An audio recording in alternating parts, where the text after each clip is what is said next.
दर्शन करै छै। DJ Kanchan Raj Muzaffarpur. Shivali recording studio Khagaria. रोजा दर्शन करै छै। सैया बाहरा से वीडियो कॉल हरदम कहै छै। सैया बाहरा से वीडियो कॉल हरदम कहै छै। साया उठबाई के रोज दर्शन करै छै। ये सखिया साया उठबाई के रोज दर्शन करै छै। दर्शन करै छै। साया उठबाई डीजे कंचन राज मुजफ्फरपुर। रोज दर्शन करै छै।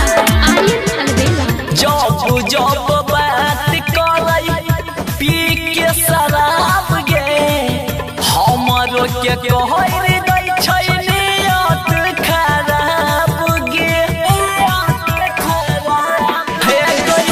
जब बात करै पी के शराब गे हमरो के कहै दै छै नियत खराब गे।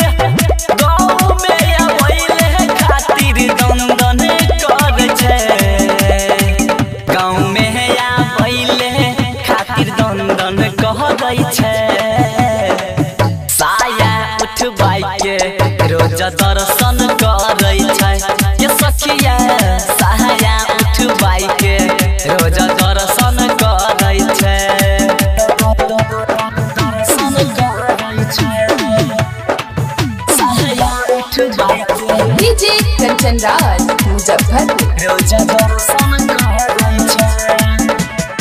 सेज पर सुताई की हमारा कहरै दूर गहती बुझे नहीं बात पिया पारा मोद देहाती।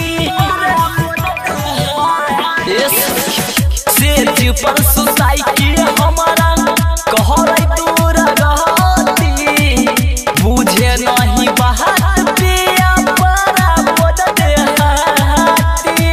राइटर चंचल यारियन जबरन करै छै। राइटर चंचल यारियन जबरन कहै छै। साया उठबाई के रोज दर्शन करै छै। के सखिया साया उठबाई के रोज दर्शन करै छै। दर्शन करै छै। खगड़िया।